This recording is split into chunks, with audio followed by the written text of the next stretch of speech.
Hey guys, Brian Goes Blue. And Coco too. Back again with another movie trip review vlog for you tonight. And tonight we're going to be seeing... Are you there? Are you there, God? It's me, Margaret. Are you there, God? It's me, Margaret. I was supposed to say, are you there, Margaret? It's me, God. Yeah. Shit. So... I swear to drunk I'm not God. I don't know... I don't know too much about this movie. Well, I do, so... You do? Oh. So, this Judy Blume. movie is an adaptation of the book, Are You There, God? It's Me, Margaret, which was published in 1970 by Judy Blume. And this was like the... 70? Yeah, right? I was... Does it take place in the 70s? I was pretty shocked at that too. I don't think so. I know that's like when the book first came out. I thought it came out like, you know, when I was like in elementary school or middle school. You know, the Scholastic Book Fair. Y'all know what I'm talking about. Oh, yeah. You millennials, you'll know. That was like the thing to do. And I feel like this was like the young girl's handbook into like becoming a woman. Mm-hmm. You know? Not handbook. It was very relatable. So for this particular book movie, Margaret is just a girl, I think, in middle school, and her family doesn't follow like a certain faith, and there's like all these like things happening to her body and like things with school and friends, and you know how life changes when you're coming of age. Mm-hmm. So she's like turning to God and like exploring that whole thing. I don't know, that's probably like a really shitty explanation of it, but that's my take on it. It's been a very long time since I like read the book. You read the book? Yeah, I must have at some point when I was younger. Cool. I'm pretty sure. Like one of my friends always had it, or I had a copy. I don't quite remember, but yeah. It was enough to want to come and see this. And it's stacked with a pretty good cast. We've got Rachel McAdams that plays the mother. Don't know the Margaret's name. It said introducing. I don't know that she's ever been in anything before. Yeah, you know, she was Cassie in Ant-Man and the Wasp. Oh, the little one, little Cassie. His daughter, yeah. Okay, yeah. I was gonna say she did look familiar to me, but I couldn't place her. She was in the new one too. For like there was like a flashback scene, but that's as much as she was in the new one. Okay. Quantumania. And then Kathy Bates plays the grandmother. So Kathy Bates is in this, and then there was someone else, and I knew I was gonna forget them. I don't know, but you know, this isn't gonna be the most popular review or the most popular movie out. I feel like for a certain like niche group of people, women. It's well, I mean, but I love coming of age movies. That's one of my favorite subgenre of movie, really. Yeah. And it's directed by the same. I don't know her name, but it's the same director as Edge of 17, so that's good. I really like that movie. Okay, I was gonna say this kind of feels like that, or like same director, same vibes as like Dear Evan Hansen, like you know that kind of a Booksmart, like that kind of a movie. So I'm sure it'll be like lighthearted and funny, but there's still going to be some emotional moments in there. For sure, yeah. So I'm excited to go check this one out. We definitely wanted to squeeze this one in. It's always great to see Rachel McAdams in something, you know, and now she's like playing a mom. She did play a mom, and was she Wonder? Was she in that one, or was that Julia Roberts? I think it was Julia Roberts. Okay. Yeah, Owen Wilson, Julia Roberts. Correct me if I'm wrong, or if you know, but I don't believe Rachel McAdams has played like a mother role in a film. I don't recall. So, yeah. Should be good. We're gonna go in here and check this out. Whoever did click on the video, we hope you enjoy this one. Thanks, Hall & Oates. We'll be back. Yeah, buddy. We'll see you in a little bit. We're 5 minutes early, so hell yeah. We're on time for once. We'll be back. We're going to the roof of this, to the sky. Are you there, God? It's me, Brian. Aw, that's cute. Coco just pointed this out, but you can't see it too well, but the A in the AMC is kind of jacked up. Like, how does that just fall off? It's like the outer edge of it fell off. Yeah, there you can see it. Now you can see it.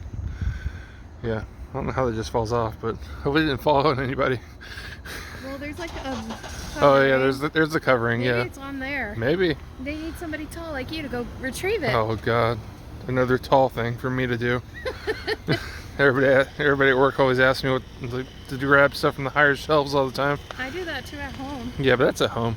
Yeah. But yeah, looking forward to seeing something coming of age. Haven't seen anything coming of age in a while. Well, we just got out of the theater. It's a very good coming of age movie. We're going to talk about it in the car. And we're back in the car. Yes, we are. Yeah. So that was a good movie. It was really good. Yeah. I enjoyed it a lot. I think my little pre-movie thing was pretty spot on. Mm-hmm. Yeah, Don't you think? It took place in 1970. Boom, right? Opening scene. Like It said 1970. Yeah. You'll have to pardon me, my stuffy, puffy face. It hit me at the end. I started crying, like pretty intense. Yeah. What was touching? It was. What a great movie. Underrated. Yeah, we were the only ones in the theater, Mm-hmm. which was actually pretty nice. That never happens. Yeah. Granted, we were seeing a late movie, and unfortunately a movie that doesn't seem to be very popular yet. Yeah. This is definitely a good watch for anyone, because obviously we both saw it, but Yeah. for women especially, mothers, grandmothers, daughters, it's a great like bonding movie for that. Mm-hmm. And basically any woman who was once a girl, which is everybody.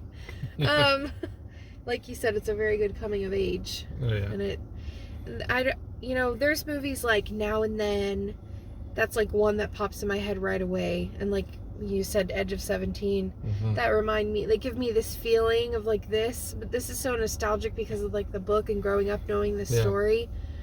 It really brought me back from like going to camp and Girl Scouts and boys and summers playing in the sprinkler, and just the biggest topic in this, and we won't get too deep into this because we don't get into the big topics that people are divided on. So that being said, this is very like based on different religions, but it doesn't it doesn't push anyone. It's kind of just the curiosity of a young girl trying to like figure it out. Yeah. It's like the parents want her to figure it out, and the dad's Jewish, and my mother was born Christian, so but then her parents kind of shunned her out. They didn't want anything to do with her whenever she married a Jewish man. So Margaret had never really grown up with her other grandparents, so she never met them. Didn't even know that they were really a thing. Yeah. So this movie was like really about her exploring that, and honestly, she had her own relationship with God, like speaking to him on her own, which, not for everybody, but for me personally, that's my relationship, and I'm okay with that, and I was born and raised a kind of a different way, but I mean kind of similar. Like I said, we're not going to go into it. Yeah. But I really liked that whole curiosity of her, and then just like speaking out and just exploring it on her own and figuring out what works for her. And I think that's a good practice for everybody to follow. Just do whatever works for you, not what anybody else wants you to do or be. Right. I don't know. We start out in New York, and then her dad gets a promotion and a better job offer. Yep. And they move from New York to New Jersey, and then the mom, Rachel McAdams, she ends up not having to work anymore, so she gets to stay at home, which she's trying to convince herself that it's a better situation for her, even though I don't know if she really thinks that. Right. Yeah. And then basically, she's Margaret's very upset about the move and everything, nervous about a new change, like any kid would be.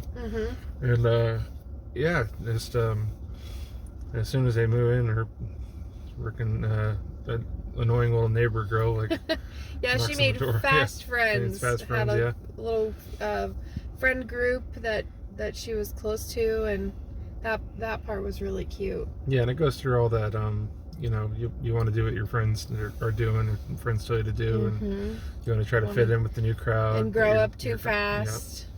Grow up faster than you because you see other people growing up faster, but it's not really them wanting to grow up. It's just that they're kind of forced to, Yeah. Between their own cycles and everything, and their own bodies and everything like that. So. Yeah, this brought me back a lot with a lot of different, like I said, with a lot of different things, personal and just like normal things that any kid goes through, specifically girls. I mean, it really focuses more on like the female, like, growing up. And not that it had like anything to do with it, but I don't know, like, this kind of like made me feel like it was like kind of like the Babysitters Club type vibes too. Yeah.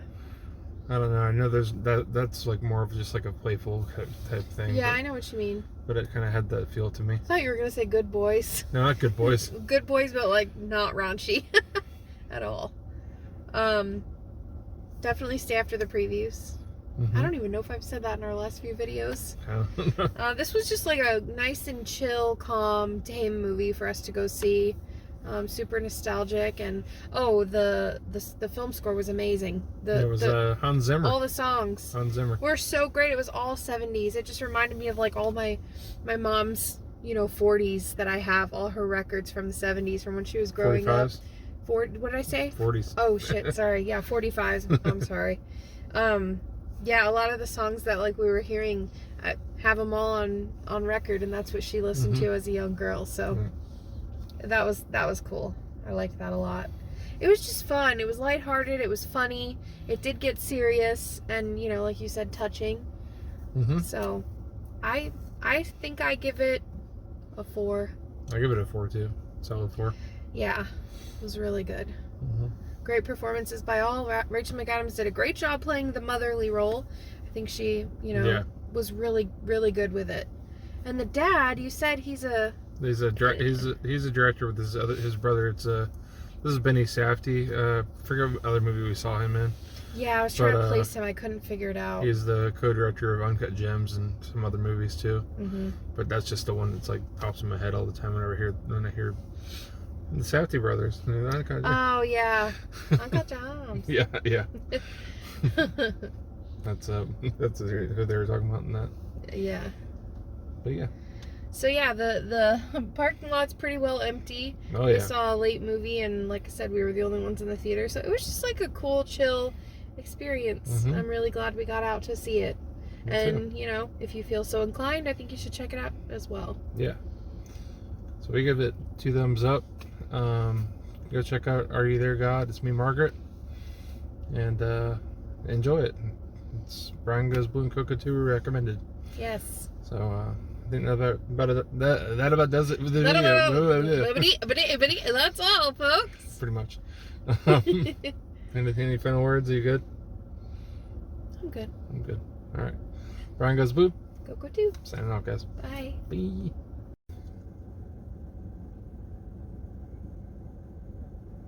Hey, guys. Yeah. Hey.